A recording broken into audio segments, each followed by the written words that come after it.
There is a powerful force hiding underground where tectonic plates meet, and one forces another under it. This happens in the Pacific and Indian Oceans. Strain builds over centuries. The tension is unbearable until the megathrust awakens. The Earth shakes with a magnitude that can exceed 9 points, more powerful than any other earthquake. When the seafloor suddenly gets pushed up fast, it sends a huge ripple across the water, and a tsunami of huge force is out. These waves are called teletsunamis, and they cross entire ocean basins, ready to take over coastlines thousands of miles away. The thrust fault stretches over 600 miles. The Earth is not just shaking, it feels like it's tearing apart. This is the power of a megathrust earthquake. Those caught in its path will have to fight for their lives. Japanese authorities recently had to issue their first ever Megaquake advisory. It happened because of a strong tremor on the edge of the Nankai Trough ocean floor zone. In the end, most of the warnings were lifted, and there wasn't much damage from the 7.1 magnitude earthquake. Parts of southwestern Japan started to shake, and the superfast trains in Japan slowed down to stay safe, which made travel slower for everyone. But everyone is staying alert as they know about the risk of a megathrust earthquake that could happen within the next few decades in the Nankai Trough. The tectonic plate under the Philippine Sea is slowly sliding underneath the land where Japan is, moving just a few inches every year. The last big earthquakes from this area happened in 1944 and 1946, both with a magnitude of 8.1. These quakes have caused a lot of destruction in the country. The next megathrust earthquake in the region, if it does happen, could be between a magnitude 8 and 9. Scientists still can't agree on how likely this mega-earthquake is to happen, but it could be up to 80% certainty. On the other side of the Pacific, scientists from the U.S. Geological Survey have studied a dangerous area along the U.S. West Coast. It's called the Cascadia subduction zone, and it stretches from northern California to northern Vancouver Island in Canada. Over the past 14,200 years, there have likely been at least 30 big earthquakes in this region.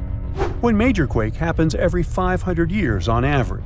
But for a long time now, Cascadia has been quiet, and it worries scientists. They think this might be because the area is locked, meaning the tectonic plates are stuck together and building up a lot of pressure. Eventually, the part of the seafloor could suddenly break and move by several feet. The shaking would be just 5 minutes, but it would create a powerful tsunami as the seafloor shifts that would last for 10 hours. If it happens, it's going to be the worst natural disaster in the country's history, according to experts. The ground on some inland hills could turn into something like quicksand. This would cause the hillsides to slide and crumble, taking down roads and bridges. Around 620,000 buildings could be badly damaged or even collapse, including about 100 hospitals and 2,000 schools. People in Washington state might have to take care of themselves without help for 2 weeks, finding food, water, and shelter on their own. Scientists are studying slow slip events, where the tectonic plates move very slowly over weeks or months, releasing some energy but not enough to stop a big one. Every time the magnitude of an earthquake goes up by just one number, the energy it releases is 40 times bigger. So we'd need about 1 million small earthquakes every day for 500 years straight to release the same energy as one huge magnitude 9 earthquake. But these small earthquakes might be clues that a bigger earthquake is coming. To better monitor the Cascadia fault, experts are mapping the fault more accurately and adding better monitoring tools offshore. Scientists receive over $10 million to install seismic sensors and seafloor pressure gauges on a fiber optic cable off the coast of Oregon. The goal is to be ready to warn people and potentially save lives when a big earthquake strikes. A sharp megathrust earthquake happened in this part of the world in 1964.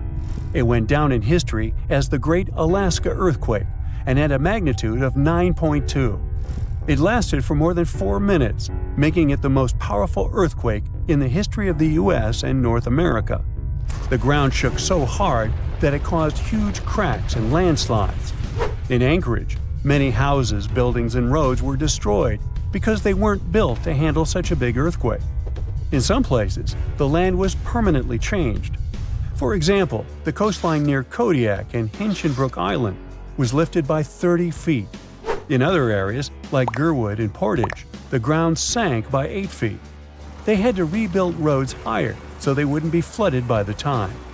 A huge 27-foot tsunami wiped out the entire village of Chiniga. Many coastal towns were heavily damaged, not just by the earthquake, but also by tsunamis and the fires that followed. After the main earthquake, there were thousands of smaller aftershocks for months. A moderate earthquake of magnitude 4.4 shook Los Angeles in August 2024. Once it was over, the LA Fire Department checked around the city and didn't find any major damage or anyone hurt. In the nearby city of Pasadena, which is close to the earthquake's epicenter, a water pipe burst inside City Hall and everyone had to leave the building. Thankfully, there was no danger of a tsunami. The best we can do to avoid panic in such situations is to be prepared. Japan is one of the places on Earth where earthquakes happen the most because it sits on the edges of 4 tectonic plates. Around 1,500 of these earthquakes each year are noticeable. Because of this, the people in Japan have learned to live with earthquakes. The 1950 law set a rule that buildings should be able to handle earthquakes up to a magnitude 7 without falling apart. An update 30 years later said that buildings should only have minor damage in such earthquakes and still work as usual. But if an earthquake is even stronger, the law says the building's main job is to not collapse and save people's lives. At the most basic level, buildings are made stronger with thicker beams, pillars, and walls so they can handle shaking better. Another technique is placing special pads made from materials like rubber at the base of a building. Some buildings are even built on thick layers of padding that separate them from the ground completely, which helps protect them during an earthquake. A skyscraper might sway back and forth a lot, moving up to 5 feet. To stop it from getting damaged, engineers can add something called dampers every second floor all the way to the top. These dampers are like giant bicycle pumps, but instead of air, they're filled with liquid. When the building shakes, the dampers push against the liquid inside them. Even though the liquid doesn't squish very much, it can still absorb some of the shaking. When they're building tall skyscrapers, engineers try to make the structure as simple and balanced as possible. This means having each floor the same height and placing the support columns evenly. But sometimes, architects who design skyscrapers don't want to make these compromises because they have creative ideas for how the building should look. Then they have to find compromise solutions. For example, Tokyo's Skytree Tower, one of the tallest buildings in the world, is designed in a futuristic style but also includes special features to protect it from earthquakes. It has a central pillar, like in traditional Japanese pagodas, and seismic dampers that help absorb the energy from an earthquake, keeping the building safe.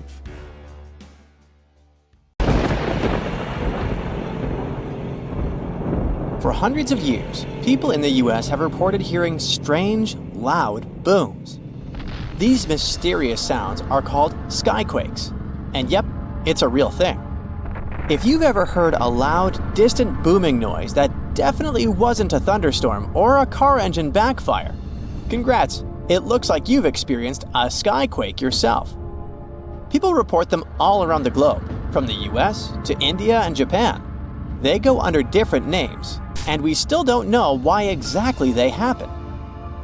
Sometimes these booms come together with earthquakes. People heard them during the New Madrid earthquakes in the early 19th century and up until January 2020. Those who've experienced them describe skyquakes as a rushing or rolling noise. Famous American writer James Fenimore Cooper described it more poetically as the lake speaking to the surrounding hills, which send back the echoes of its voice in accurate reply. Sometimes these mysterious booms happen in cold weather instead of during earthquakes. One of the skyquake hotspots is near Lake Seneca in New York. They call them the Seneca Guns. The booms can be so loud that they shake windows and doors. Back in August 1886, after an earthquake in Charleston, people heard these noises for several weeks, happening at the same time as many aftershocks from the earthquake. In 2020, scientists from the University of North Carolina looked at old news pieces, especially from North Carolina, where people have often reported these sounds. They hoped to match the noises with earthquakes data, but they didn't find any link between the sounds and earthquakes. One of the researchers said they believe the noises are happening in the air, not underground. The team looked at infrasounds, which are low-frequency noises that humans can't hear. They found signals lasting 1 to 10 seconds that matched the times when people reported hearing the booms, but nothing is certain here. Some people think that solar flares, underwater tsunamis, or caves collapsing under the sea cause skyquakes. Others believe the sounds come from planes making loud sonic booms. But that doesn't explain old records of skyquakes from the past before planes were even invented. Some scientists think a type of meteor called a bolide causes these booms. These meteors blow up when they hit Earth's atmosphere. If this happened above thick clouds, the sound would get louder and travel far, but we wouldn't find anything on the ground. Another idea is that gas might be escaping from the bottom of deep lakes, like Lake Seneca. If you think skyquakes are bizarre, let me introduce you to fog bows. They also go under the name of white rainbows, ghost rainbows, or cloud bows. They form in a similar way to regular colorful rainbows, but are much wider. Rainbows happen when there are big raindrops in the sky, and you can always spot them on the opposite side of where the sun is shining. Fog bows are made by tiny droplets in fog, or clouds, instead of big raindrops, and they also appear opposite the sun. If you want to see a fog bow, you need to look for it in a thin fog when the sun is bright. You might catch one when the sun starts to shine through the fog, or if you're near the ocean where fog often forms. Because the water droplets in fog are so tiny, fog bows don't have bright colors like rainbows. They might even look all white, or just have faint colors. Some fog bows are hard to see at first because they blend into the mist, but once you spot them, they're easy to recognize. The next rare weather phenomenon you gotta watch out for is thundersnow. You guessed it right, it's a special type of thunderstorm that happens during a snowstorm. Unlike regular thunderstorms that often strike in the spring and summer, thundersnow is much rarer because it happens in the strongest winter storms, like big blizzards, and at the same time needs warm air, which isn't a frequent combo. So, for thundersnow to happen, there needs to be moisture in the air, some instability, and something to lift the air, like rising winds. Just like in normal thunderstorms, lightning can appear when you hear thunder. Thundersnow lightning usually goes from cloud to cloud instead of hitting the ground, and the thunder sounds different too, more like a low rumble instead of a loud boom, because the snow muffles the sound. You aren't so likely to get struck by it, but it's still important to stay inside when you hear thunder to stay safe. Northern Lights fans, this one is for you. Scientists noticed a new kind of glow in the sky that looked like a purple streak. They nicknamed it Steve as a joke, but later gave it a more scientific name: Strong Thermal Emission Velocity Enhancement, Steve for short. Steve is actually a fast-moving stream of super hot gas that always moves west and only shows up before midnight. They wondered if something like Steve could happen after midnight, but moving in the opposite direction. And now, scientists think they found the anti-Steve by looking at data from a research station in Norway. In December 2021, they took a picture of a bright purple streak stretching for 620 miles in the sky, and it only appeared after midnight.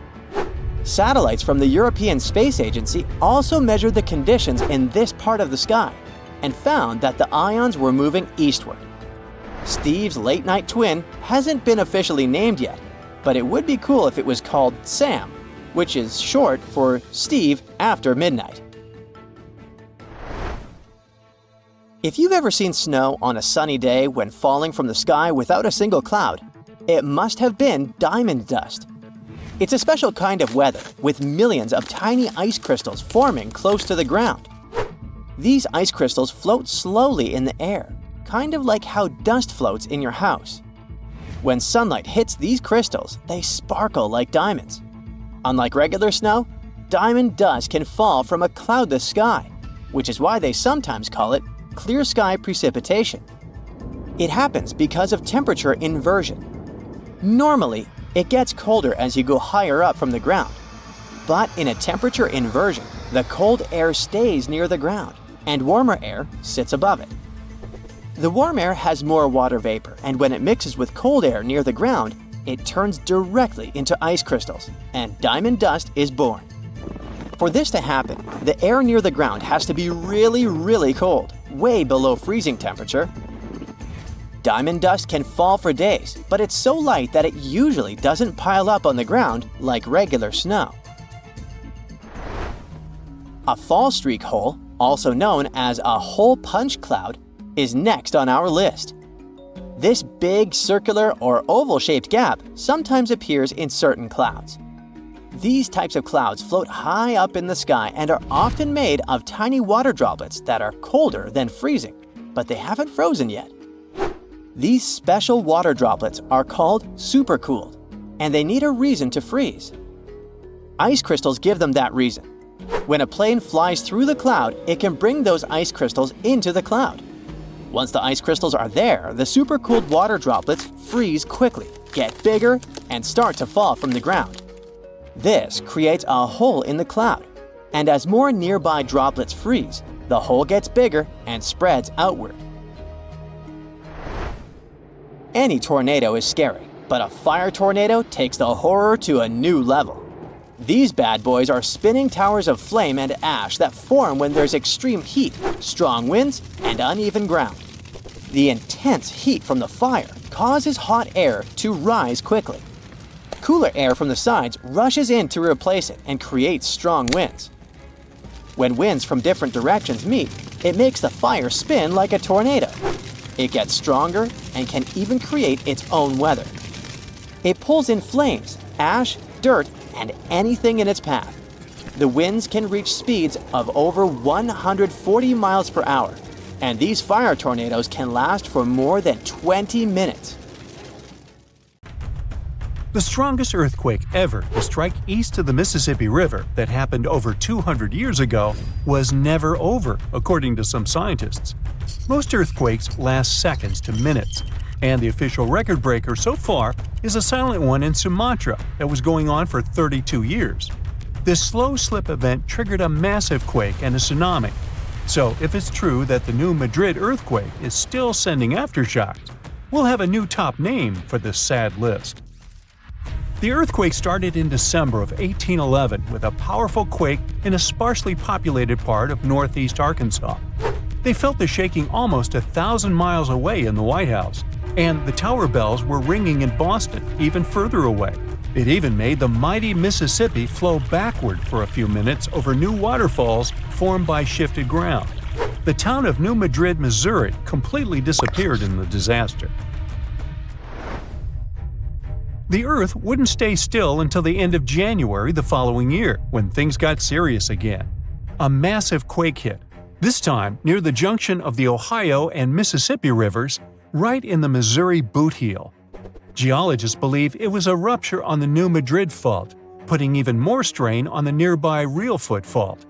Just when people thought it couldn't get worse, another 2 weeks of trembling passed, and the Reelfoot Fault snapped deep beneath New Madrid. Down in Tennessee, about 15 miles south of New Madrid, the ground uplift created Reelfoot Lake. Steamboats were chugging along the river, with thousands of trees floating and acres of woods torn apart by the quake. In St. Louis, Missouri, which is 160 miles away, buildings were badly damaged, and chimneys fell in Cincinnati, Ohio, 400 miles away. People all the way in Montreal, Canada, over 1,000 miles away, felt the earthshake.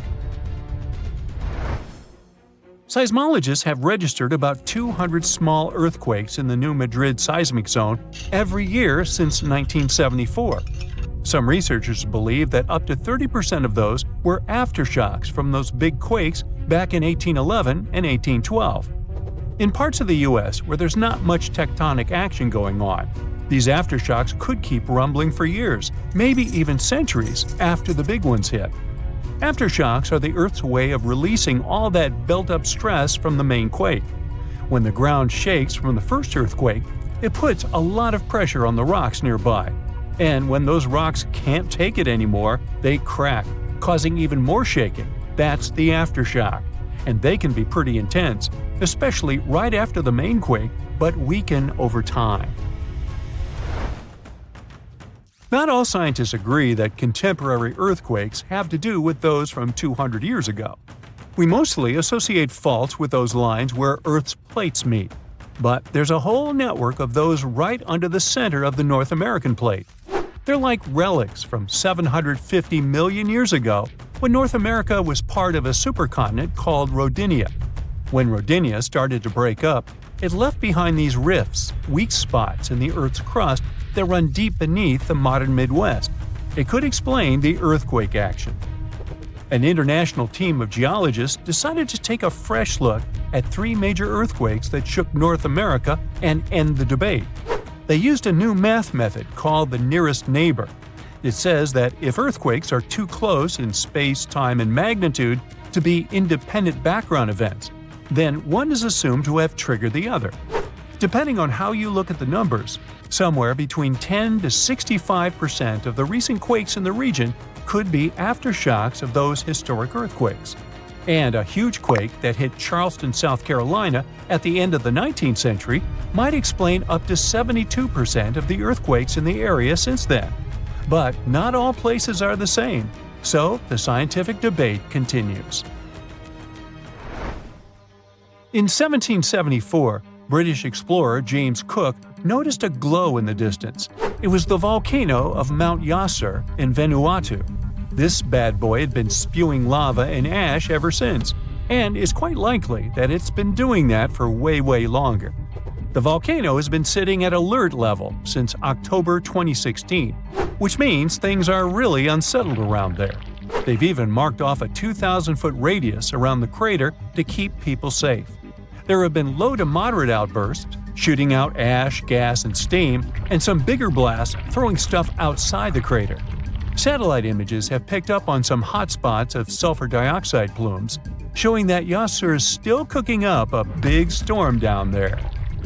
Stromboli, one of the volcanic islands near Sicily, officially has the Guinness World Record as the longest continuously erupting volcano. It has been putting on a fiery show for over 2,400 years straight. Ancient sailors nicknamed it the Lighthouse of the Mediterranean. Most of the time, Stromboli's just spitting out spatter, but every now and then it throws in some lava flows or shoots up some moderately high fountains. Sometimes you might even catch a glimpse of steam-driven outbursts. Over 200 million years ago, the world went through a major makeover, with not one, not two, but 4 massive volcanic eruptions changing the game. It all happened in Rensselaer, a large chunk of island that used to be a supermassive volcano stretching across what's now British Columbia and Alaska. This volcanic activity might have helped dinosaurs grow from cat-sized critters into giants we saw in Jurassic Park.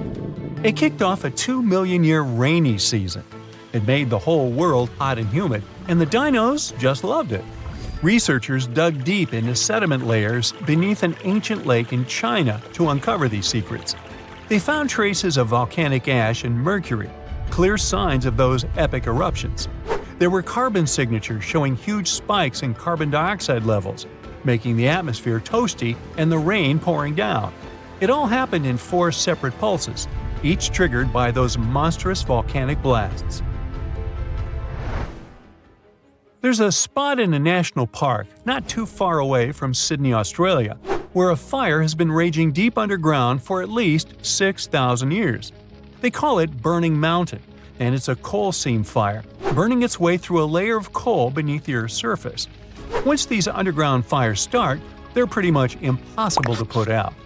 This ball of fire is up to 30 feet wide and extremely hot, but there's no flame, It's smoldering.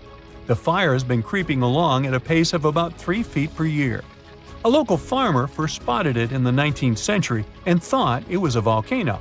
The people who have lived here for ages believe this place is sacred. They've used it for cooking and crafting tools, and tell that it started from a widow's tears or the torch of a hero. But experts think it could have been a lightning strike or coal heating up like a summer barbecue from the interaction with oxygen. Some say it might have been burning since before the dinosaurs roamed the Earth. No one knows exactly how long this mountain will burn or in what direction it'll move. Right now, the coal has enough oxygen to burn for centuries or even millennia without human intervention. The fire is heating up the mountain like a giant oven, making it crack and crumble, inviting in more oxygen to feed on. Even if humans decide to take action, these coal-seam fires need truckloads of water and liquid nitrogen to tame them. Several years ago, explorers noticed that the smolder was creeping close to a cliff overlooking a little river. And depending on what the coal seam decides to do next, we could see some dramatic changes here in the coming decades. There could be flames with much more heat, or the coal seam could go deep, extinguish itself, and smolder out. A magnitude 15 earthquake has the potential to completely destroy our planet and evaporate all the water in a matter of seconds, leaving Earth uninhabitable. Over 500,000 earthquakes happen annually, but none have a magnitude of 15. 90% of quakes occur in the terrifying Ring of Fire zone located around the Pacific Ocean. The ground there is like jello. It shakes almost constantly. The most powerful earthquake to have ever struck Earth had a magnitude of 9.5. That much power can lengthen or shorten the day. But there's probably an earthquake in the confines of your own home now caused by a speck of dust landing on a table. But it has a power of negative 15 magnitudes. Earthquakes happen when tectonic plates move. They're like Lego pieces that are not properly secured, and when they move up, down, or hit one another, the ground also moves, triggering earthquakes. This tectonic energy acts like a battery. It stores energy for a long time, up to 500 years. When this stored energy is released in a sudden burst, the consequences are horrifying. Even the strongest structures submit to this relentless force that leaves a trail of destruction in its path. In some instances, earthquakes can even trigger tsunamis, amplifying the chaos. Such a crazy amount of power can split the ground open and cause severe damage. The strength of an earthquake is measured by the Richter scale, but now it's being replaced by the moment magnitude scale. When there's an earthquake, we hear about how strong it is. It's usually from 1 to 10. Luckily, we haven't had a Richter scale earthquake yet. The most powerful earthquake to have ever happened in modern history occurred in Chile in the 60s. It was around 9.5 on the Richter scale, and it altered Earth's rotation and messed up the length of the day by around 2 milliseconds. It also triggered a massive tsunami and affected a vast area of 155,000 square miles. The Richter scale doesn't actually have a limit. Still, anything above 25 doesn't need measuring, because if that ever happened, we would simply turn into dust, and nobody would care to measure this disaster. As we said, the strongest earthquake had a magnitude of 9.5. If this magnitude had been just 0.5 stronger, it would have created a ruptured line 2,174 miles long. That is almost 7 times the size of Wyoming. A magnitude 11 earthquake would create a crack halfway around the world. Massive tsunamis would hit coastal areas, destroying everything, and Earth would get into a massive environmental crisis. If you love hiking, you would have new mountains to explore, created by the terrifying earthquake. Even the temperature would increase because of volcanic eruptions and the resulting greenhouse gases. It would turn our planet into a hot oven. The safest places would be far away from any buildings, seas, oceans, and mountains where there would be a low chance of a landslide. Countries unprepared for earthquakes would be totally destroyed, and cities would turn into piles of rubble and dust. Going up on the Richter scale would only make things worse. But don't worry, an earthquake of that power is impossible. Earth's crust doesn't have enough energy to produce such earthquakes. But there is something that has much more power and can produce mega earthquakes. Asteroids are powerful enough to destroy our planet, as we all know from the dinosaur era. That asteroid was around 6 miles long and it caused massive damage to the planet. It triggered earthquakes that shook the ground constantly for months. These terrifying quakes were about 50,000 times stronger than the Chile earthquake. They also triggered a tsunami that was 30,000 times more powerful than the Indian Ocean tsunami. And the latter was one of the most devastating tsunamis to have ever struck Earth. The earthquakes caused by the asteroid had a magnitude of 11, making it the most powerful and scariest natural disaster ever. And let's hope it stays that way. The Indian Ocean tsunami affected only certain areas of the world. Meanwhile, the asteroid tsunami affected every part of the world and had 33-foot-tall waves. Even if you had traveled to the most remote place on Earth, you wouldn't have been able to hide from this Grim Reaper. A 15-magnitude earthquake wouldn't be 15% stronger than the Chile earthquake. The scale doesn't work like that.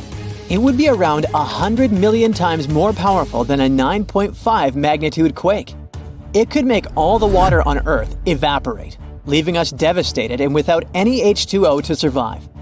All ecosystems would collapse, all food chains would be broken, and only some super strong bacteria would probably survive the impossible. That is only a fraction of the frightening things that could happen. The ocean is like the AC for our planet. Without it, Earth would be super hot. The ocean also serves as a shield from the sun's powerful rays. It acts as a heat absorber and cools Earth. Scientists think that the most dangerous thing would be the inability of Earth's crust to survive the violent shakes of the 15-magnitude earthquake. If our planet miraculously survived and didn't turn into dust, there would be massive openings in its crust. The ground would become gelatinous. It would randomly move up, down, left, and right, and no building would survive that. Our civilization would be brought back to the Stonehenge era. Tectonic movements like this are devastating. A similar thing happened in Japan when tectonic plates moved 165 feet from each other and then snapped back together, creating a 9-magnitude earthquake. No place on Earth is immune to this bone-chilling natural phenomenon. Still, certain places have higher chances of being destroyed than others, like the Ring of Fire, where 90% of earthquakes happen. This is a place where earthquakes are almost everyday occurrences. The Ring of Fire is located in the Pacific Ocean. It forms a ring around the continents that surround the Pacific. There, several tectonic plates meet, creating highly unstable ground. To make the problem much more terrifying, 75% of active volcanoes are located in this area. 90% of dormant volcanoes are also there, making this place extremely dangerous. Scientists carefully study this region to find a way to predict when the next earthquake might strike. The Ring of Fire is not the only place at risk of earthquakes. In California, along the San Andreas fault line, 2 tectonic plates have been storing power for more than 200 years. The San Andreas Fault is 715 miles long and has the potential for a massive earthquake. This region has its fear of violent earthquakes like the one that happened in San Francisco in 1906. It had a magnitude of 7.8 on the Richter scale. Scientists' predictions are terrifying. They say that the chance of a 6.7 magnitude earthquake is very high in the area. If all hell starts to break loose, you should know how to survive. Avoid anything that might fall on you, like windows, closets, or unstable ceilings. The official phrase from emergency experts is drop, cover, and hold on. Stay low to the ground.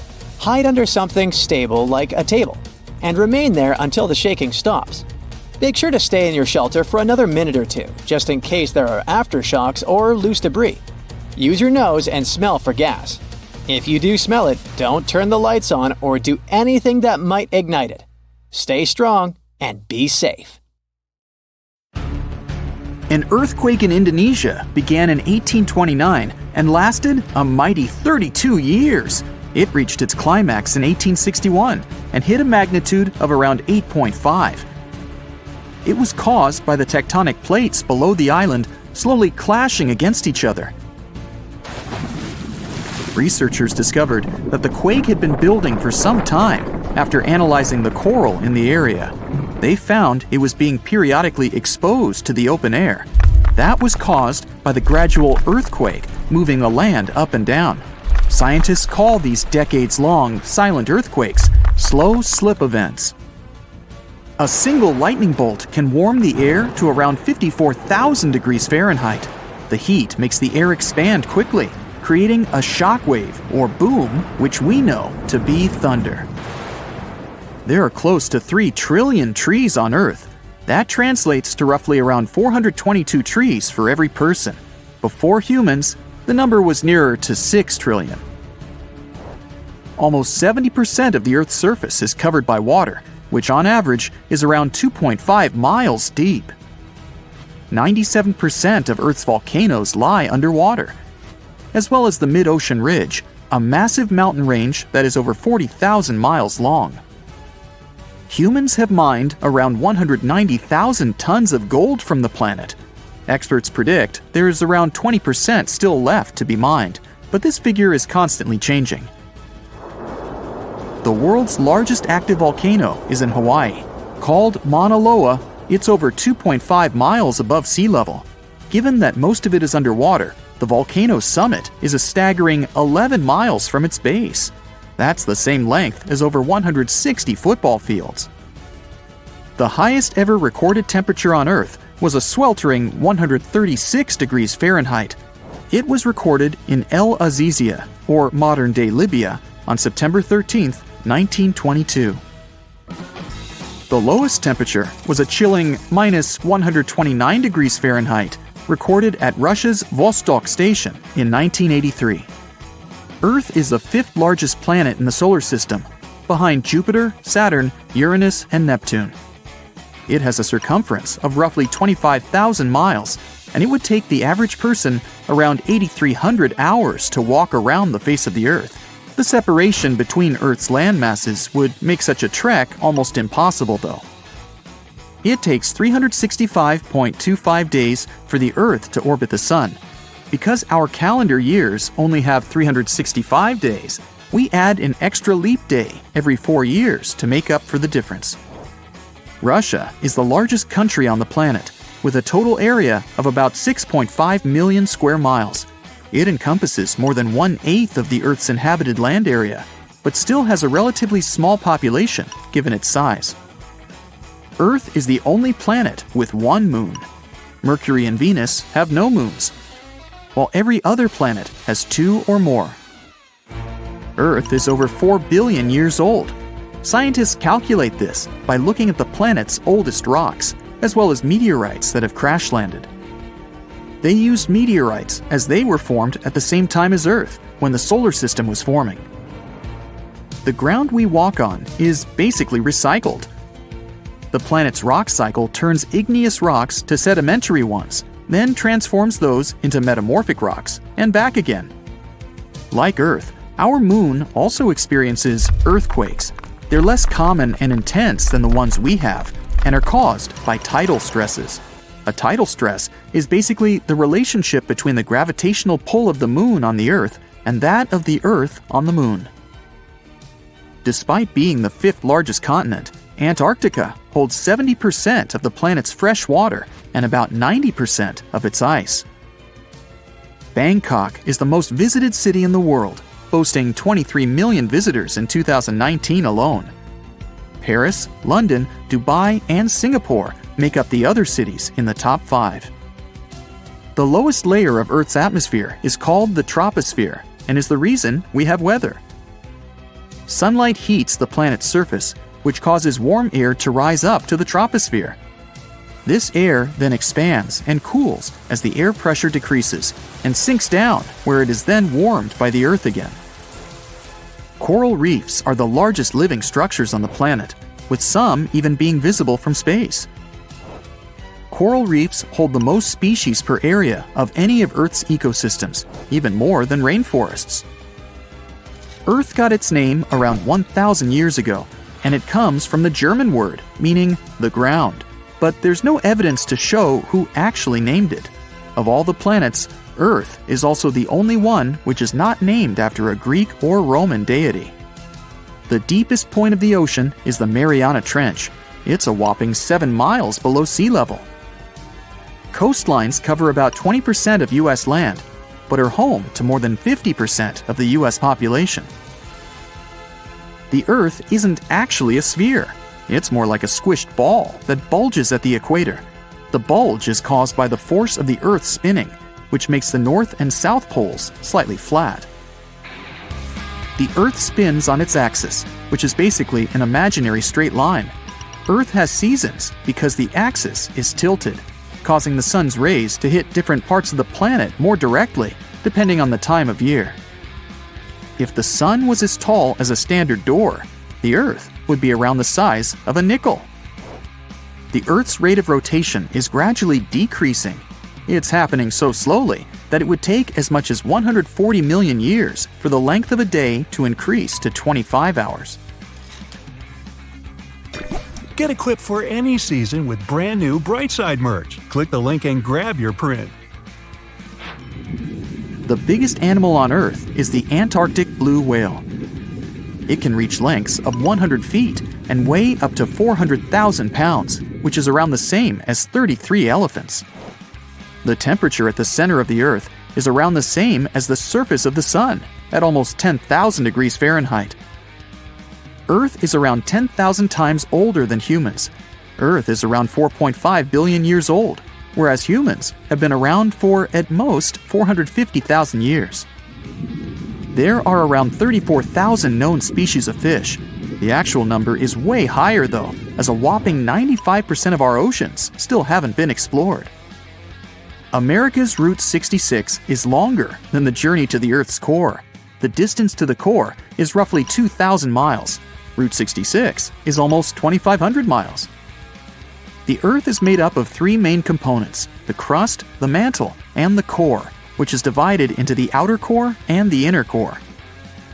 Scientists have estimated that there are around 8.7 million species on the planet. Out of this, between 1 to 2 million of these species are animals. But roughly 86% of land species and 91% of fish have yet to be discovered by humans. Ancient astronomers used to think that the Earth was the center of the universe. For 2,000 years, they believed the Earth to be static, while other bodies traveled in orbit around us. In 1543, Copernicus published his sun-centered model of the solar system. Earth is the densest planet in the solar system. The density varies across its different crusts, but the planet's average density is just over 3 ounces per cubic inch. Mount Everest is the highest point on the planet. Its peak is the highest altitude above sea level at around 5.5 miles. Each year, 1 septillion crystals of snow fall on Earth. That's a trillion snowflakes. Snow covers about 31% of Earth's land area each year. Of Earth's water, only around 3% is fresh water. The other 97% is salted. Of that 3%, about 2% is frozen in ice and glaciers. So, less than 1% of the planet's fresh water is actually in lakes, rivers, and underground. The world's largest inland body of water, or lake to us normal people, is the Caspian Sea. It has an area of 140,000 miles squared.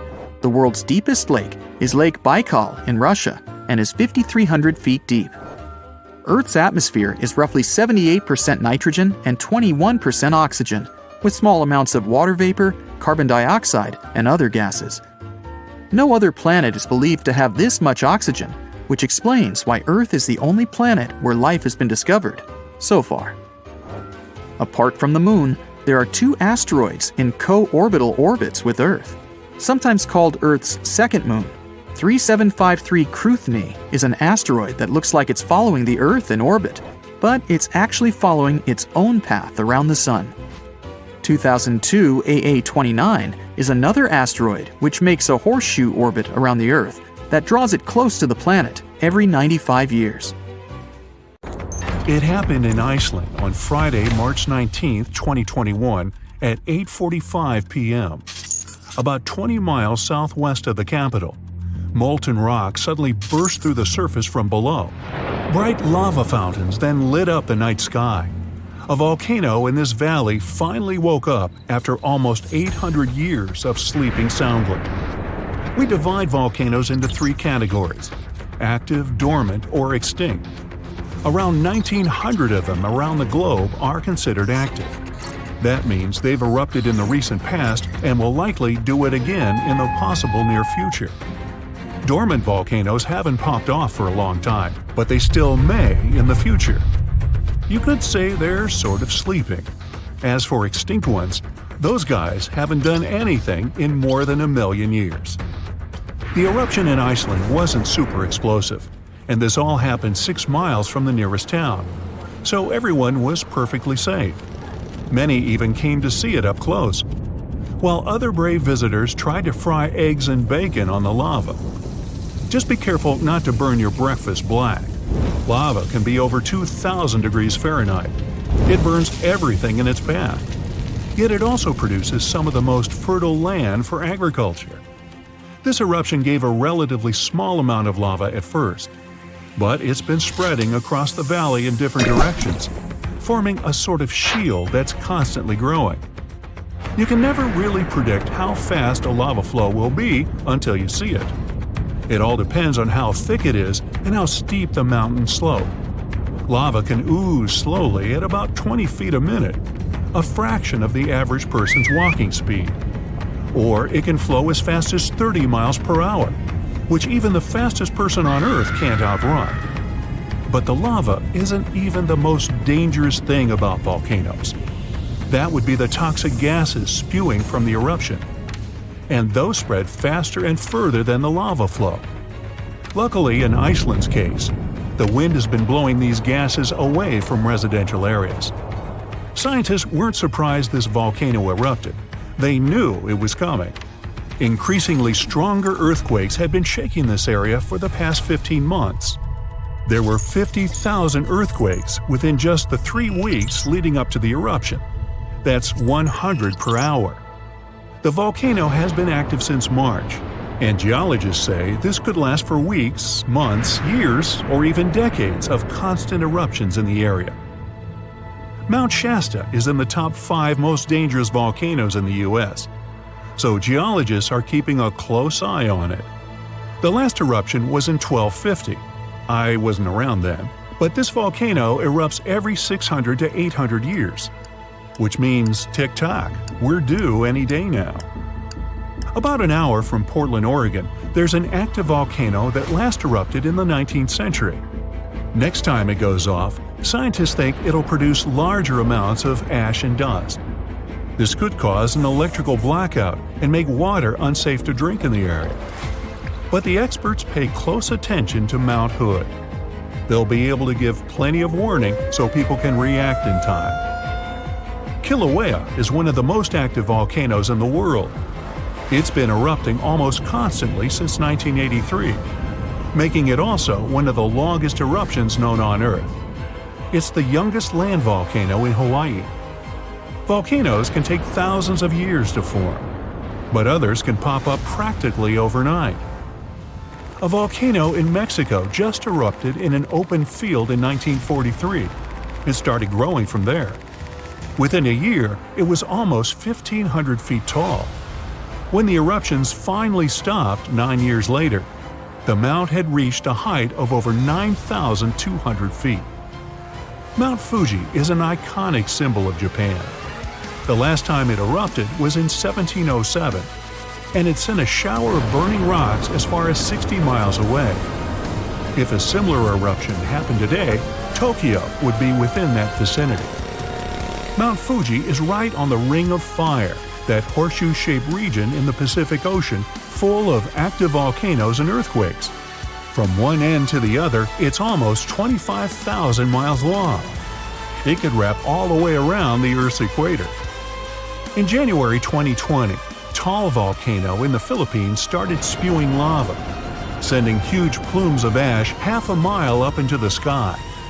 The eruption even triggered a rare phenomenon, a dirty thunderstorm. That's when the smoke cloud above a volcano produces its own lightning. The chance of volcanic tsunamis was also high. Those are usually caused by tectonic movements that occur because of volcanic activity. Taal has erupted more than 30 times in the last 450 years. This volcano in Ecuador last erupted in 2016. Scientists think it might be showing some early warning signs of magma on the move. This is an active stratovolcano, a specific cone-shaped type with steep sides. They form from sticky lava that doesn't flow that easily. That lava goes around the vent, cooling and piling on itself to form these steep walls. These types are more likely to produce explosive eruptions like the ones we see in movies. Ruapehu is the oldest national park in New Zealand, a volcanic wonderland where you can closely see all those steaming craters, magnificent lakes, and unusual rock formations. It last erupted in 2007 and has had 10 eruptions since the mid-19th century. But eruptions, lava flows, and toxic gases aren't the only danger coming from volcanoes. There's also a thing called lahar, a kind of volcanic mud flow of debris. In between eruptions, snow melts and a lake forms in the caldera. If the last eruption brought mud, ash, and rocks in the lake, it becomes dangerously full. In that case, only a temporary dam holds it back. Indonesia has the biggest number of active volcanoes in the world, including one called Anak Krakatoa. It means child of Krakatoa, and its famous parent isn't far away. A huge tsunami in 2018 partially woke Junior, a scary thought since Senior had one of the most powerful eruptions ever seen on this planet in 1883. Krakatoa's boom was the loudest sound ever heard. People over 2,000 miles away could hear the explosion. The sound wave circled the globe 7 times, and scientists say it's hard to predict this volcano's eruption patterns. Mount Yasur in Vanuatu is one of just a few volcanoes in the world where you can see a lava lake. Tourists even go there to peer over the edge and get a look at the burning, bubbling lake below. Well, except for when the volcanic activity goes to levels 3 and 4 out of 5. That means there are more intense earthquakes, volcanic tremors, or steam, gas, or ash ejections. Then this place is off limits because, duh. This volcano in the DR Congo has the most active and largest lake volcano in the world. And all that lava is unusually fluid, meaning it travels faster and further than the stuff coming out of most volcanoes. It's certainly not amongst the tallest ones, but Ethiopia's Erta Ali is unique in that it has a lava lake almost constantly, which is pretty rare. The locals call it a smoking mountain because its lava lake often causes eruptions.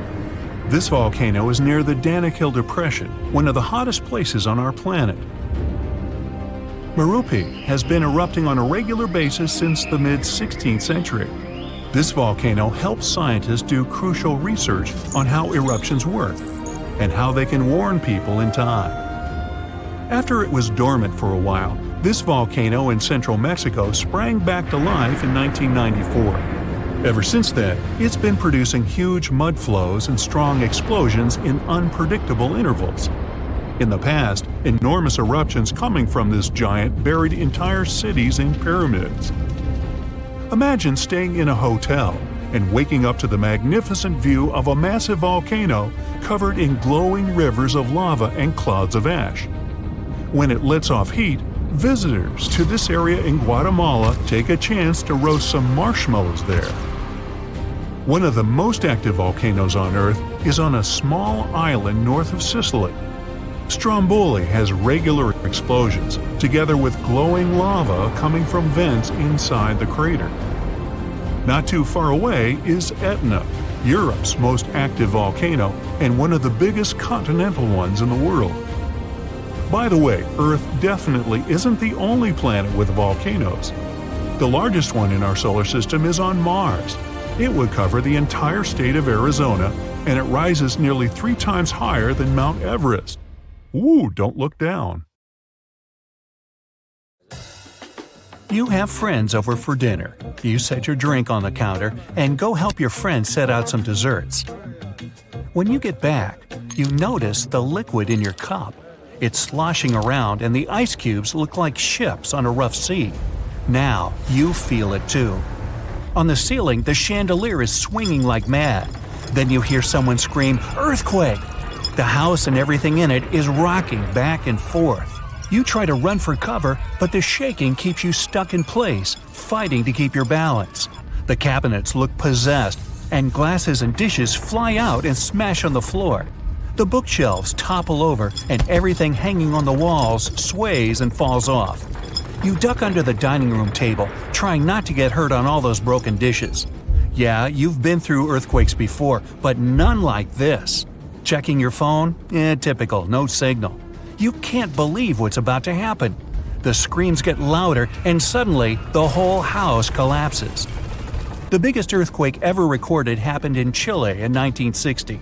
Disaster came in the afternoon, just when everyone was out enjoying themselves.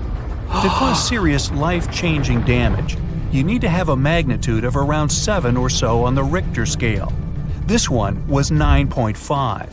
This part of Chile is smack dab on the so-called Ring of Fire, the most active volcanic and seismic area in the world along the Pacific Rim. The initial shaking lasted around 10 minutes, and after 2 days, many aftershocks were still strong enough to set off a volcano in the south of the country. But that's not where it ended. The earthquake unleashed a series of tidal waves all over the Pacific Ocean, with some reaching over 80 feet high. The waves and earthquake were so strong that they even affected Hawaii, Japan, and the Philippines. It caused around $500 million $1960 worth of damage. Many were left homeless. Much of their infrastructure was smashed too. Buildings as far as the eye could see were toppled, and debris piled everywhere. Scientists estimate that this earthquake was so powerful, it shifted the Earth's axis, making our days 1.26 microseconds shorter. That might not seem like a lot, but think about it. Just one natural disaster was strong enough to make time move. Many of the coastal cities were flattened and floods were widespread. The economy spiraled downward. According to studies, if this earthquake happened today, it caused more than $20 billion in damages. So what would happen if an earthquake twice that size hit without warning? For starters, you'd likely feel the effects even further away. Tidal waves wouldn't just hit the coasts of Japan and the Philippines. They would move even further to China, Korea, Vietnam, and even Australia. And those waves would be significantly higher than 80 feet, perhaps double that. That's like 8 giraffes piled on top of each other, surfing your way. If you lived by the coast, you'd notice the waves. If you saw the water recede way back so you could practically see where all the fish call home, you'd know it was time to run. Chances are that a tsunami's heading your way. Say it really happens. You're caught under the wreckage, not knowing what's going on. You manage to free yourself and escape to the fresh air. And you're not alone, because all the houses in the neighborhood have turned into piles of bricks and rubble. The bridges have also collapsed, leaving people stranded on either side. You look around, dust yourself off, and rush to find help. Fire trucks and ambulances drive between the broken-down cars and rubble. You try to make it to your car, but the aftershocks are still hitting, and you're getting tossed to the sidewalk. With all the cell towers down, you can't call anyone on your phone. Your knees are shaking, but you manage to power through. Once you reach your car, you see it crushed under a boulder, like a giant soda can. You continue on foot and eventually reach downtown. It looks as if some giant got angry and knocked all the buildings down. You push forward and try to see if you can find some help. Without warning, your phone vibrates. You check it and see 1,000 notifications about a 20-magnitude earthquake. You're still shaking, but that's all you. The ground is still for now. Uh-oh. You hear something in the distance, racing towards you. To your right, you see tidal waves as tall as buildings charging at you. Still in shock, not knowing what to do, you now come to your senses and run. You don't even know which way to go. There's a tsunami right behind you, and in front of you are broken down buildings with rocks and concrete still falling everywhere.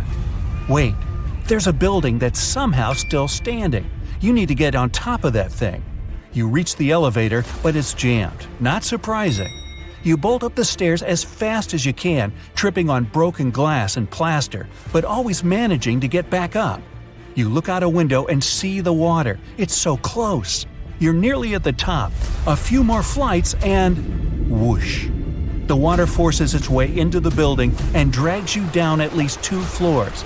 You can barely see anything. Still, you know you must swim up. But the water keeps forcing you downwards.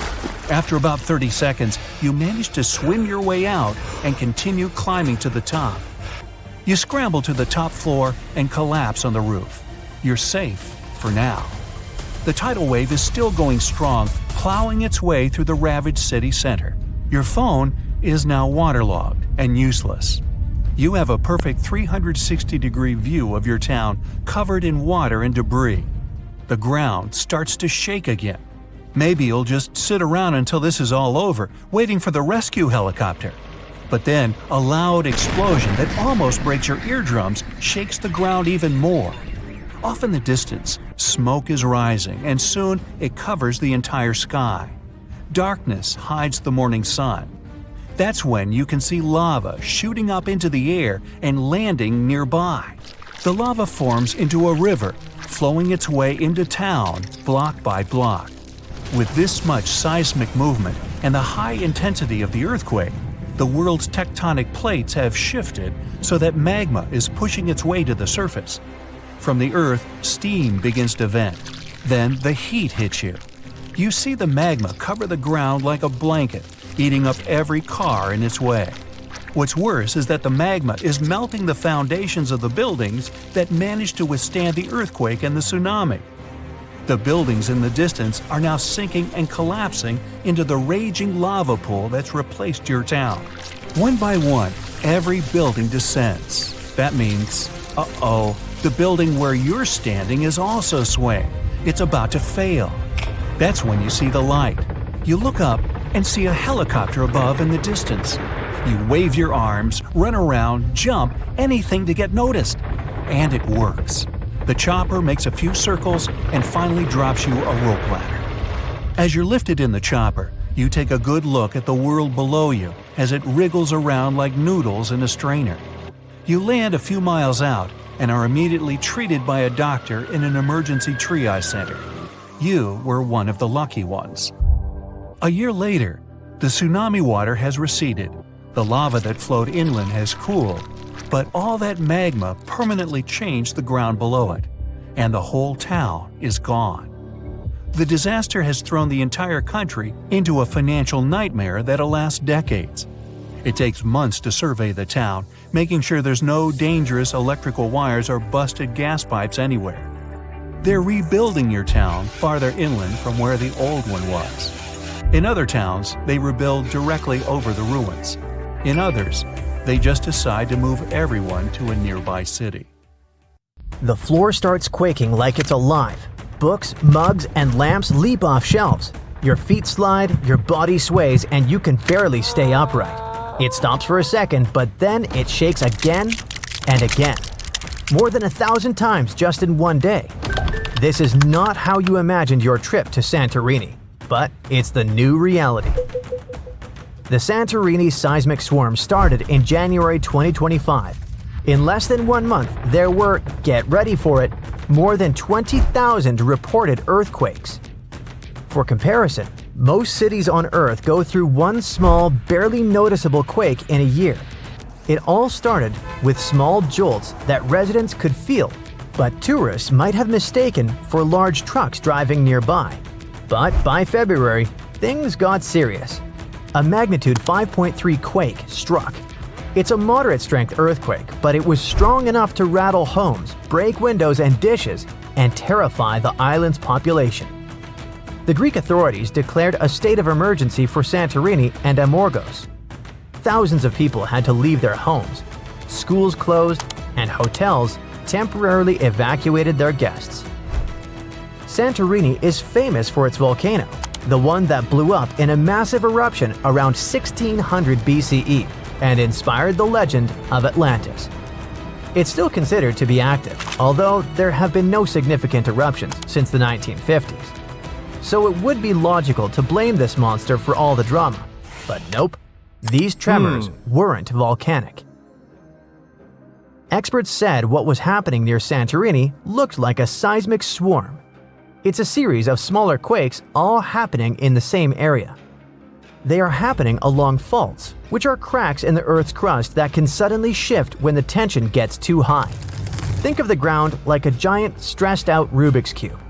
At some point, it twists and snaps somewhere. Near volcanic areas like Santorini, fluids moving underground can sneak into these cracks and make them easier to break. Plus, there's the natural stress from tectonic movements. It's like adding oil to a squeaky, overworked hinge. Suddenly, everything slips. Nobody knows exactly what's coming next. Tracking thousands of tremors isn't easy. Many of them are too small for traditional seismic sensors to pick up. But this time, scientists have their new best friend to help out. I'm talking about artificial intelligence. Thanks to machine learning, researchers can detect patterns in tiny vibrations that humans might miss. This technology has helped a lot to understand the swarm. It lets scientists map which parts of the crust are most active and even predict possible future activity. The AI analysis suggests the quakes aren't random. They seem to be clustered along a fault line near the underwater Colombo volcano. This area has a long history of seismic activity. Even though Colombo hasn't erupted recently, the magma beneath it might be subtly shifting the crust, and it adds tension to the tectonic plates above. It's like a simmering pot. Nothing boils over yet, but the heat is definitely building. The swarm has subsided after a couple of months of constant shaking, but it doesn't mean it's over for good. Even after a lull, another swarm could strike, or a larger quake could happen along the same fault lines. That's why scientists are now studying the data collected from the swarm. If you're thousands of miles away from Santorini and don't have plans to visit, it doesn't mean you're 100% safe from a similar scenario. Seismic swarms like the Greek one happened in the Caribbean, Iceland, and Italy. One of the best documented swarms in history happened in Japan, in a suburb northwest of Tokyo. It was all going on in a town sitting on a seismological observatory, like a secret underground lab for tracking earthquakes. The swarm kicked off in August 1965 with just 3 earthquakes that were so weak nobody could feel them. But things escalated fast, and 3 months later, 100 quakes a day were strong enough for people to feel. On one day, the observatory recorded almost 7,000 quakes. Out of those, 585 were strong enough to actually shake the ground, meaning you could feel a quake roughly every 2.5 minutes. Scientists figured out that the swarm was caused by fluids moving underground, kind of like the Earth's crust, stretching and bubbling. Studying seismic swarms helps scientists predict earthquakes better, understand how Earth's crust moves, and even prepare for future natural disasters globally. For instance, if they can link the patterns of tremors to magma movement or tectonic shifts, they can apply similar models to volcanoes and fault lines in Hawaii, Iceland, or the Pacific Northwest. Santorini is like a living lab where they combine modern tech with traditional knowledge. AI, seismographs, and satellite imaging add to centuries of human observation. The locals who have lived through quakes for generations contribute insights about small tremors, changes in groundwater, and unusual animal behavior. All this helps scientists refine their models. Santorini's swarm has surely grabbed the attention of the whole world, but it's not the only place on Earth with some intense seismic activity. But what makes Santorini unique is its combination of historical volcanoes, underwater fault lines, and the fact that it's a real tourist magnet. The island is not so large, and the effects of even moderate tremors feel stronger and more dramatic than in other regions. In other places, though, even more serious earthquakes, tsunamis, and volcanic activity are regular news, and the people have learned to live with them. Japan is one of the regions on Earth where earthquakes happen the most because it sits on the edges of 4 tectonic plates. There are around 1,500 of these earthquakes each year that are noticeable. Because of this, the people in Japan have learned to live with earthquakes. There's even a law that sets a rule that buildings in the country should be able to handle earthquakes up to a magnitude of 7 without falling apart. An update 30 years later said that buildings should only have minor damage in such earthquakes and still work as usual. But if an earthquake is even stronger, the law says the building's main job is not to collapse, but to save people's lives. At the most basic level, buildings are made stronger with thicker beams, pillars, and walls so they can handle shaking better. They even construct some buildings on thick layers of padding that separate them from the ground completely, which helps protect them during an earthquake. A skyscraper might sway back and forth a lot and move up to 5 feet, but it won't collapse. On the other side of the Pacific, scientists from the U.S. Geological Survey have studied a dangerous area along the U.S. West Coast. It's called the Cascadia subduction zone. Over the past 14,200 years, there have likely been at least 30 big earthquakes in this region. One major quake happened every 500 years on average, but for a long time now, Cascadia has been quiet, and the scientists are getting worried. They think this might be because the area is locked, so the tectonic plates are stuck together and building up a lot of pressure. At some point, a part of the seafloor could suddenly break and move forward by several feet. The shaking would be just 5 minutes, but it would create a powerful tsunami as the seafloor shifts that would last for 10 hours. If it happens, it's going to be the worst natural disaster in the country's history, according to experts. This could make the hillside slide and crumble and take down roads and bridges. Around 620,000 buildings could be badly damaged or even collapse. Scientists are hoping that thanks to advanced AI tech and local communities, they'll be able to better predict earthquakes like this and the one in Santorini. This could save thousands of lives. And for now, we must not forget that the Earth doesn't take vacations when it comes to seismic activity, even in places where you go on vacation. Before an earthquake shakes the ground, something sneaky might happen first.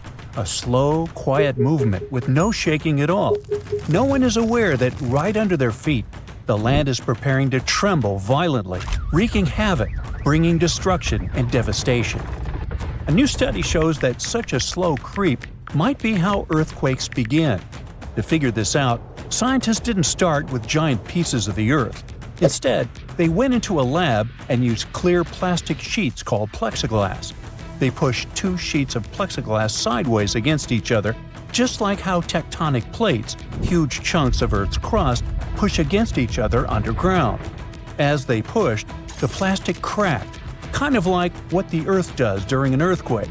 And even though it was plastic and not rock, the physics, the way things break and move, was the same. Earthquakes happen when 2 tectonic plates try to slide past each other, but they get stuck. The edges between them don't move easily because of something called friction. It's kind of like when your shoes grip the ground. Over time, the plates keep trying to move and stress builds up. Think of it like bending a stick. At first, it doesn't break, but if you keep pushing, it will eventually snap.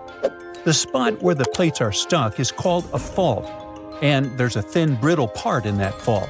By brittle, I mean that it doesn't bend, it just breaks.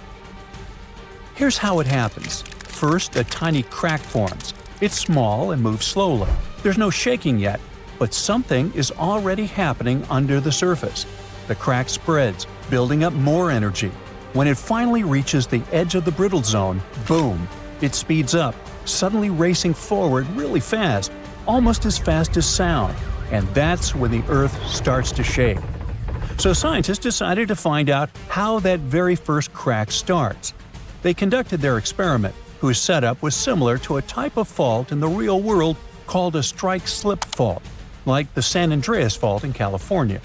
Even though the materials, plastic versus rock, are different, the way cracks form and move is exactly the same. The experiment has helped scientists understand that earthquakes don't always start suddenly. Sometimes there's a slow, quiet start, like a warning sign before the big quake. This early stage of an earthquake is called a nucleation front. It's like a seed of a crack, gently creeping through the material long before any actual rupture happens. This quiet and slow movement doesn't release energy into the surroundings. At first, scientists thought of cracks as simple one-dimensional lines, like a straight tear in paper. But something didn't add up. The slow-moving nucleation front wasn't behaving like a normal fast-moving crack, and it wasn't clear why or how it suddenly sped up and became an earthquake. The answer came when scientists realized they had to think in 2 dimensions instead of 1. Instead of imagining the crack as just a fine line, they began to think of it as a patch, like a growing circle, that starts at the surface where 2 materials touch. As this patch spreads out, more material along its edge has to break.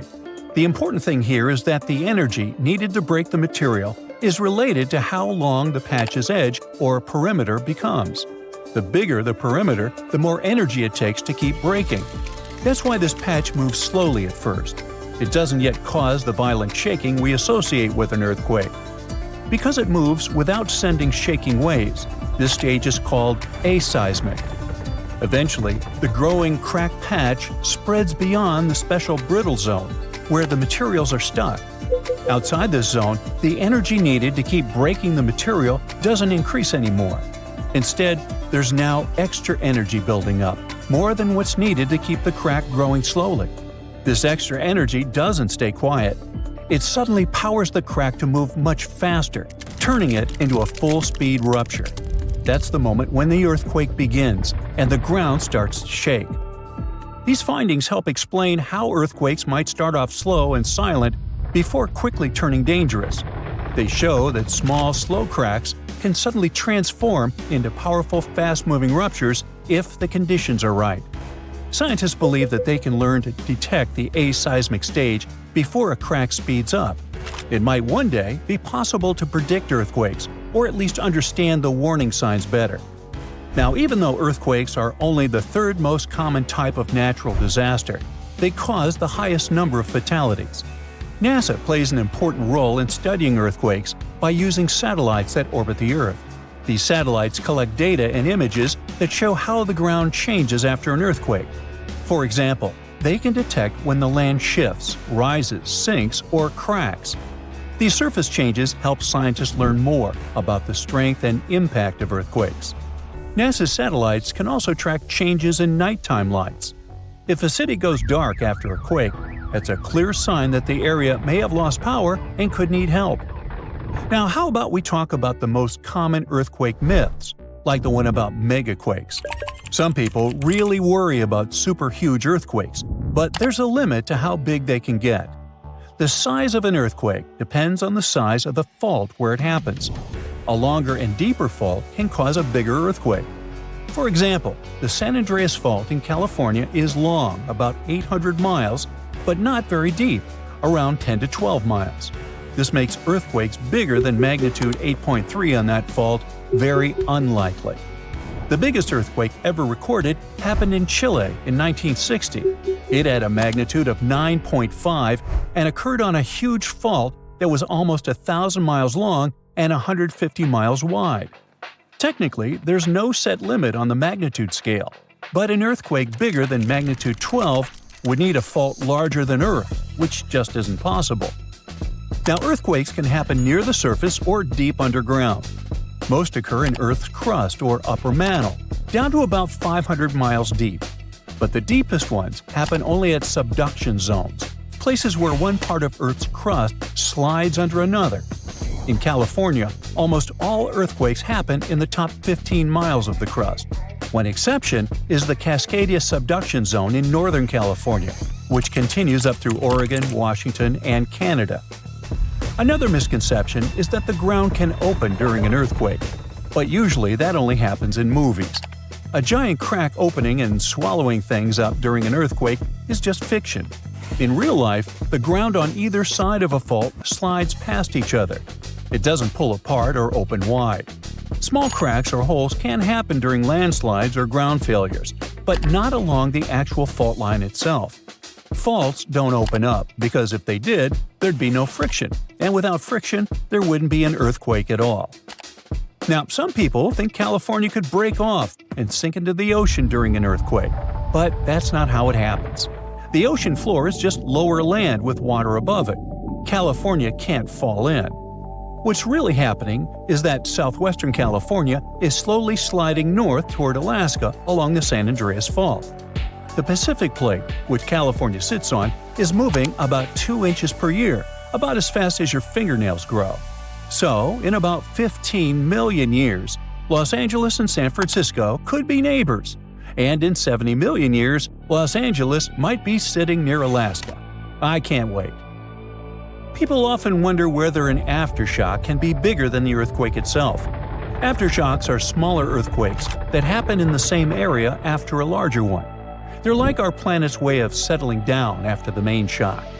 But if an aftershock turns out to be bigger than the first earthquake, then we call the bigger one the main shock, and the earlier one becomes a foreshock. About 5 to 10% of earthquakes in California are followed by a stronger one within a week. It's also possible for 2 quakes in the same area to be about the same size.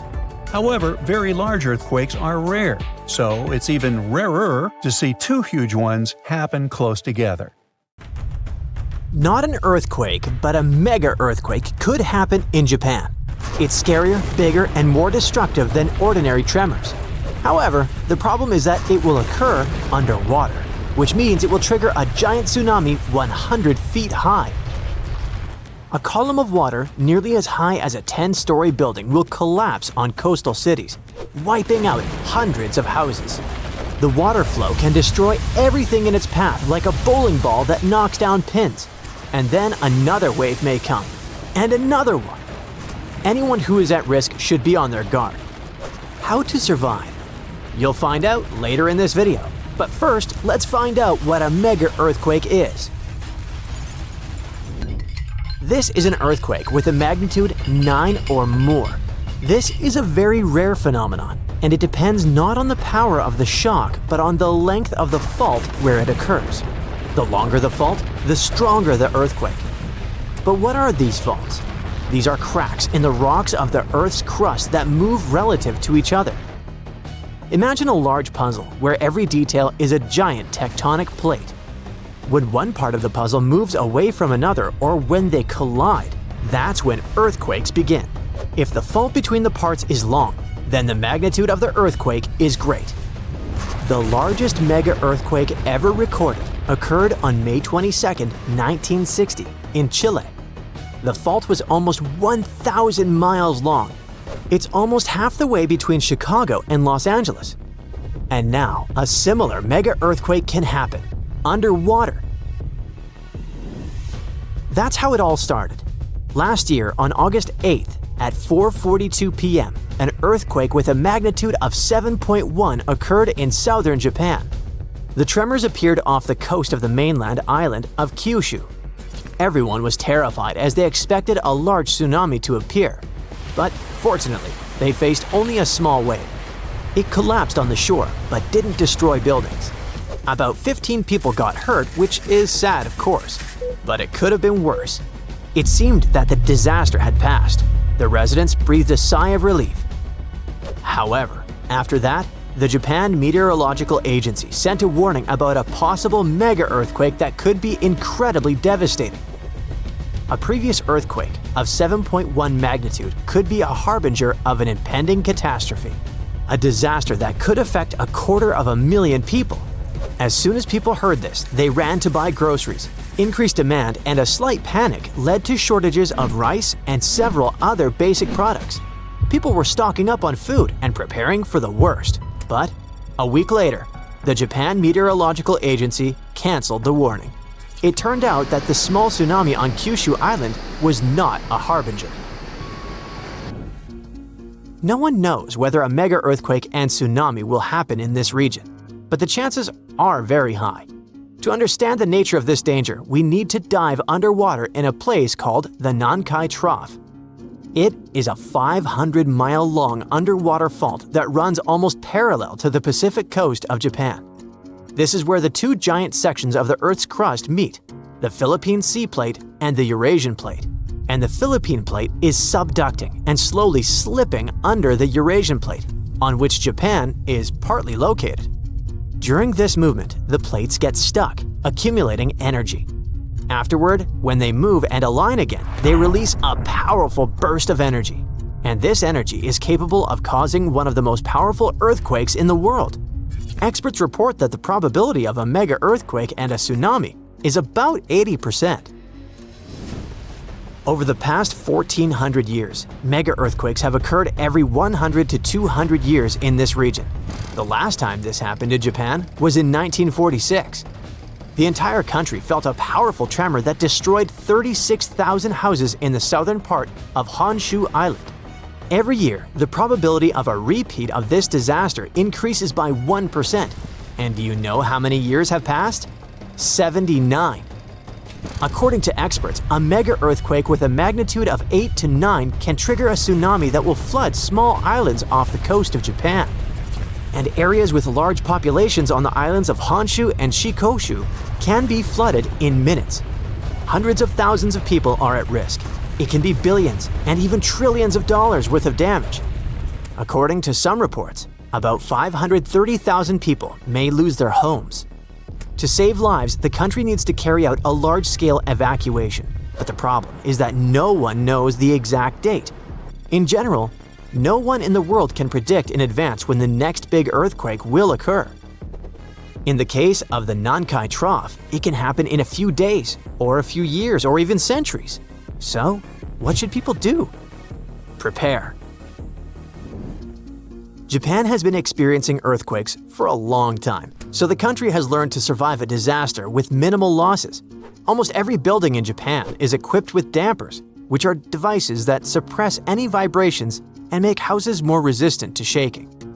In addition, on the shores of Japan, residents have built long and high shields that don't allow powerful waves to break through to land. Japan also has an advanced earthquake warning system.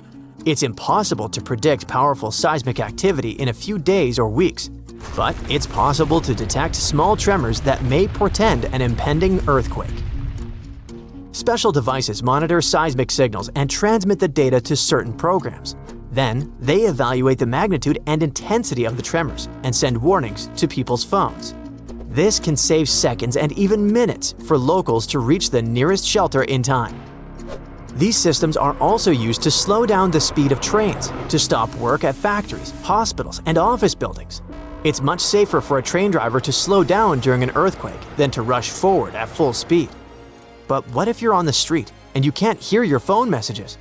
How to act in case of disaster? This applies not only to Japan, but also to any place where a tsunami or earthquake may occur. To survive a tsunami, you need to prepare for it long before a big wave hits. It's very important to have good relations with neighbors. Be friendly with them, help them, and treat them well. In times of trouble or disaster, it's great to have people with whom you have a good relationship. They can help you get out of a difficult situation, and you can also help them. Be kind and compassionate to people. This way, it's much easier to survive any disaster. Prepare a backpack with necessities in advance. These are a first aid kit, canned food, flashlights, a battery-powered radio, and bottled water. All this will not only save your life, but will also help other people in trouble. So if you feel an earthquake start, immediately run for cover. If you're at home, try to stand against a wall closest to the center of the building, or crawl under heavy furniture that stands firmly on the floor, such as a desk or a regular table. Stay away from windows and front doors, and never use an elevator. If you're on the street, don't come close to power lines and any objects that may fall. During a tsunami, you may need to get as high as possible to avoid getting swallowed by water. Stay as far away from the shore as you can, and don't go down until you're sure it's safe. But how can you find out about an approaching wave if you haven't received the warning? When a tsunami approaches the shore, you will hear a roar similar to the rumble of a passing train or plane. If there's no elevation nearby, then try to get to the upper floors. It must be at least the third floor, but it has to be a building that can resist a tsunami, such as a massive house made of concrete. If there are no such high buildings nearby, try to climb a massive tree. When the disaster is over, look around and find those you can help. Listen to messages from rescuers via radio or TV. If all is well, then you can deal with the consequences. Yes, there's a lot of work ahead, but you've survived and helped others survive. And that's the most important thing.